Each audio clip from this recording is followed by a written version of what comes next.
ఇవాళ తెలంగాణ రాష్ట్రంలో మరి కామారెడ్డి డిక్లరేషన్ను యథాతథంగా అమలు చేయాలనేటటువంటి ఒక డిమాండ్తోని గత 2 సంవత్సరాలుగా పెద్ద ఎత్తున తెలంగాణ జాగృతి యునైటెడ్ పూలే ఫ్రంట్ ఉద్యమిస్తున్నటువంటి విషయం మీకు అందరికీ తెలిసిందే. అయితే మన ఉద్యమాలతోని బీసీ బిల్లును అసెంబ్లీలో కౌన్సిల్లో పెట్టి పాస్ చేయించుకోవడం జరిగింది. ఇప్పుడు అది కేంద్ర ప్రభుత్వం దగ్గర రాష్ట్రపతి గారి దగ్గర ఉన్నది. మరి రాష్ట్రపతి గారి దగ్గర నుంచి బిల్లు వెనక్కి రావాలంటే ఇక్కడ ఉండేటటువంటి రాష్ట్ర ప్రభుత్వం కూడా అఖిలపక్షం తీసుకొని వెళ్తామని చెప్పి ఢిల్లీ పైన ఒత్తిడి తీసుకొని వస్తామని చెప్పి ఆనాడు చెప్పడం జరిగింది. కానీ బిల్లు అక్కడికి పోయి 3 నెలలు దాటిపోతున్నా కూడా ఇంతవరకు చడీ చప్పుడు చేయకుండా రాష్ట్ర ప్రభుత్వం ఉండడం బీసీలకు అన్యాయం చేయడంగానే మేము భావిస్తూ ఉన్నాం. అదేవిధంగా మరి ఈ మధ్యలోనే ముఖ్యమంత్రి గారు దాదాపు హాఫ్ సెంచరీ టైమ్స్ అంటే 50 సార్ల పైచిలకు ఢిల్లీకి పోయి వచ్చినా కూడా ఒక్కసారి కూడా ప్రధానమంత్రి గారితోని బీసీ బిల్లు పైన మాట్లాడకపోవడం నిజంగా శోచనీయం. అందుకే మరి కేంద్రం పైన ఒత్తిడి పెంచాలి, రాష్ట్రం పైన ఒత్తిడి పెంచాలి అంటే మార్గం ప్రజా ఆందోళననే, ఉద్యమ బాటనే అని నమ్మి తెలంగాణ జాగృతి యునైటెడ్ పూలే ఫ్రంట్ రెండు కూడా మరి జూలై 17వ తారీఖు నాడు రాష్ట్రంలో ఉన్నటువంటి రైల్వే నెట్వర్క్ అంతా స్తంభించే విధంగా రైల్ రోకో చేయాలనేటటువంటి కార్యక్రమాన్ని తీసుకోవడం జరిగింది.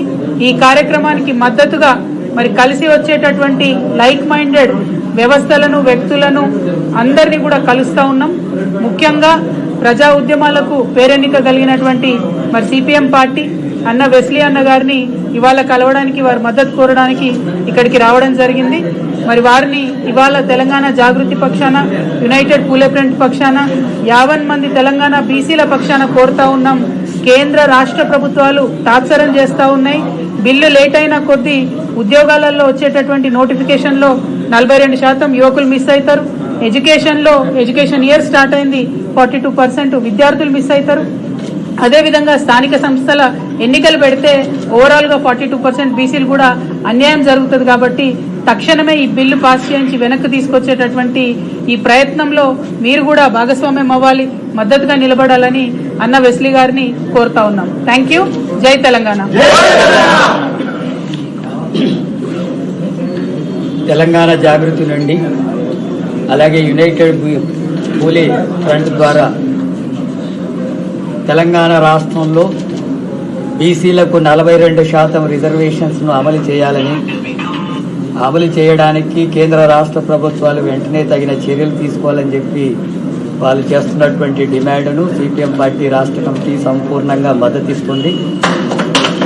అది పూర్తిగా న్యాయమైనటువంటి డిమాండ్. తరతరాలుగా సామాజికంగా అణచివేతకు గురవుతున్నటువంటి వెనకబడ్డ తరగతులకు సంబంధించినటువంటి రిజర్వేషన్స్ని రాజకీయ రంగాల్లో కూడా అమలు చేయాల్సినటువంటి బాధ్యత, ఆ అసమానతను నిర్మూలించాల్సినటువంటి బాధ్యత కేంద్ర రాష్ట్ర ప్రభుత్వాల మీద ఉంది. రాష్ట్ర ప్రభుత్వం ఇప్పటికే బిల్లును ఆమోదించి కేంద్ర ప్రభుత్వానికి పంపించింది, రాష్ట్రపతికి పంపించడం జరిగింది. వాళ్ళు 3 నెలల్లోగానే పూర్తి చేసి పంపించాల్సినటువంటిది కాలయాపన చేస్తున్నారు. సహజంగానే బీజేపీ సామాజిక న్యాయానికి భిన్నంగా ఉంటుంది, కుల గణనకు కూడా వ్యతిరేకంగా వివరించింది. మొన్నటి వరకు ప్రజా ఉద్యమాల ద్వారా, ఒత్తిడి ద్వారా ఇప్పుడు తలవగ్గి కులగణన చేస్తానని అంటుంది. కానీ రిజర్వేషన్స్ అమలు చేసేటటువంటి విషయంలో అక్కడ ఉండేటటువంటి కేంద్రంలో ఉండేటటువంటి ప్రధానమంత్రి కానీ మిగతా వాళ్ళు మాట్లాడడం లేదు. మన రాష్ట్రంలో ఉండేటటువంటి బీజేపీ తరఫున ఉండే 2 మంత్రులు ఉన్నారు, ఎంపీలు ఉన్నారు, వాళ్ళు కూడా నోరు మెదపడం లేదు. ఈ అంశం పట్ల ఒత్తిడి తీసుకురావాల్సినటువంటి బాధ్యత కూడా వాళ్ళ మీద ఉంది. ఇప్పటివరకు రాష్ట్రానికి కేంద్ర మంత్రులు, బీజేపీ ఎంపీలు ఏ ప్రయోజనం చేయలేదు. కనీసం బీసీ రిజర్వేషన్స్ అయినా అమలు చేయడానికి, ఈ 42% రిజర్వేషన్ అమలు చేయడానికి కేంద్రం మీద ఒత్తిడి తీసుకొచ్చి అమలు చేసేటట్టుగా తీసుకురావాల్సిన బాధ్యత వాళ్ళ మీద కూడా ఉందని తెలియజేస్తున్నాం.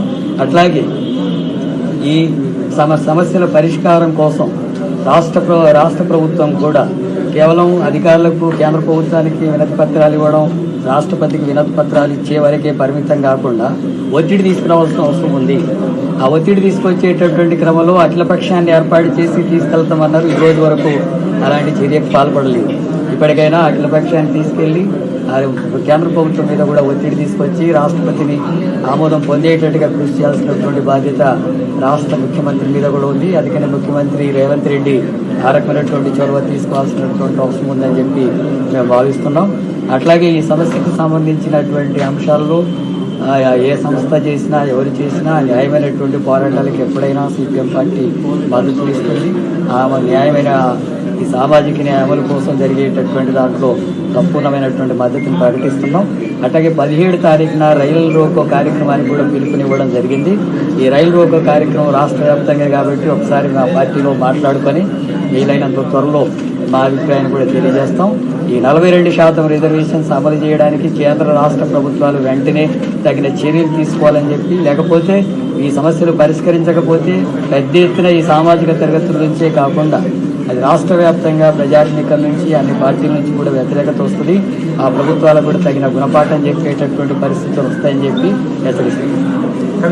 జై తెలంగాణ. అన్ని జిల్లా కలెక్టరేట్ కార్యాలయంలో తెలంగాణ తల్లి విగ్రహం పెట్టాలని చెప్పి ప్రభుత్వం నిర్ణయం తీసుకున్నారు. నిర్ణయాన్ని ఎట్లా చూడాలి? అది తెలంగాణ తల్లి కాదు, కాంగ్రెస్ తల్లి అని మేము తెలంగాణ జాగృతి నుంచి ముందు నుండి చెప్తూ వస్తూ ఉన్నాం. ఆ కాంగ్రెస్ తల్లి బొమ్మలు వాళ్ళు ఎన్ని పెట్టుకున్నా మళ్ళీ తప్పకుండా అధికారంలోకి మేము వస్తాం. వచ్చిన తర్వాత జాగ్రత్తగా అవన్నీ తీసి గాంధీ భవన్కి పంపించడం జరుగుతుంది. ఎవరు కూడా ప్రజలు దాన్ని యాక్సెప్ట్ చేయడం లేదు. ఉద్యమ కాలంలో పెట్టుకున్నటువంటి ప్రతీకలను, ఉద్యమ ప్రతీకలను కాదని పక్కకు దోసి కొత్త వాటిని తెలంగాణ ఉద్యమానికి, తెలంగాణ సమాజానికి ప్రతీకగా మార్చాలని ప్రభుత్వం చేస్తున్నటువంటి కుట్రను తెలంగాణ ప్రజలు సునాయాసంగా అర్థం చేసుకుంటారు. కాబట్టే పెద్దగా ఎక్కడ రెస్పాన్స్ లేదు. ప్రభుత్వం బలవంతంగా పెట్టొచ్చేమో, ఇలా అధికారం ఉంది, పోలీసులు ఉన్నారు అని చెప్పి జులుం ప్రదర్శించొచ్చేమో కానీ మళ్ళీ తప్పకుండా ఒక రోజు మాదవుతుంది. ఆనాడు మాత్రం అవి తీసి అన్ని మళ్ళీ గాంధీ భవన్ పంపిస్తారు. 10 ఏళ్ళు కవిత గారికి బీసీలు గుర్తుకు రాలేదు, ఇప్పుడు బీసీలు గుర్తుకొచ్చారు. కవిత గారికి బీసీ సంఘాలు రాజకీయ పార్టీకి మద్దతు తెలుపుతుందని పొన్నం ప్రభాకర్ అన్న గారు పాపం సామాజికంగా సర్వాయి పాపన్న వారసుడుగా కత్తి తిప్పి సామాజికంగా, రాజకీయంగా, ఏదైతే ఆర్థికంగా వెనుకబడ్డ కులాలందరికీ కూడా మరి చట్టబద్ధత తెస్తామని ఆశపడ్డాం. కానీ ఆయన ఏం మాట్లాడుతున్నాడు అంటే, మరి కాంగ్రెస్ ప్రభుత్వం మన ముఖ్యమంత్రి గారు చెప్తున్నాడు, ఏం చెప్తున్నాడు, మేము 6 పథకాలు గ్యారంటీ అమలు చేయాలంటే మరి మా దగ్గర చావ లేదు, డబ్బు లేదంటుండు. చాత కాక అనుకుంటున్నాం. చావ లేదా, చాత కాకనా మరి కాంగ్రెస్ ప్రభుత్వం మరి బీసీలకు చట్టసభలో రిజర్వేషన్ అమలు చేయాలంటే విషయాన్ని ఇవ్వద్దనేటువంటి అభిప్రాయం వల్ల ఖచ్చితంగా కాంగ్రెస్ పార్టీకి ఉన్నది. కవితమ్మ గారు చెప్పినట్టు కామాలంటే వాళ్ళు చెప్పిన విషయాన్ని కూడా గుర్తు చేస్తూ ప్రజలకు అధికారం రావాలనే విషయంతో సంవత్సరాల కాలంగా రాష్ట్ర వ్యాప్తంగా తిరుగుతున్న విషయాన్ని కూడా గుర్తుంచుకోవాలి. ఏదో మరి ఒక రాత పుంచుకొని కాంగ్రెస్ పార్టీలో ఆ మంత్రి పదవి కోసం మాట్లాడుతున్నాడు పొన్నం ప్రభాకర్ గారు. ఖచ్చితంగా చెప్తున్నాం, బీసీ సమాజంలో రాబోయే రోజుల్లో చట్టసభలో రిజర్వేషన్ తెచ్చినాకనే 42% ప్రజలకు రిజర్వేషన్ వచ్చిన తర్వాత ఎన్నికలకు పోవాలి. అది ఆయన ఖచ్చితంగా ఆయన ఒక పుచ్చుకొని నా బాధ్యత తీసుకుంటా రాజ్యాంగబద్ధంగా రిజర్వేషన్ వచ్చినాకనే ఎలక్షన్ పెట్టిస్తానటువంటి నిర్ణయంగా ఉంటే అది ప్రజలు గౌరవిస్తారు. రాజకీయ ఆరోపణలు చేస్తే మాత్రం ఖబర్దార్, ఖచ్చితంగా మేము రాబోయే రోజుల్లో కాంగ్రెస్ పార్టీని కంటికి కాశీకి పంపించేది గ్యారెంటీ అని చెప్పి కూడా తెలియజేసుకుంటున్నాం.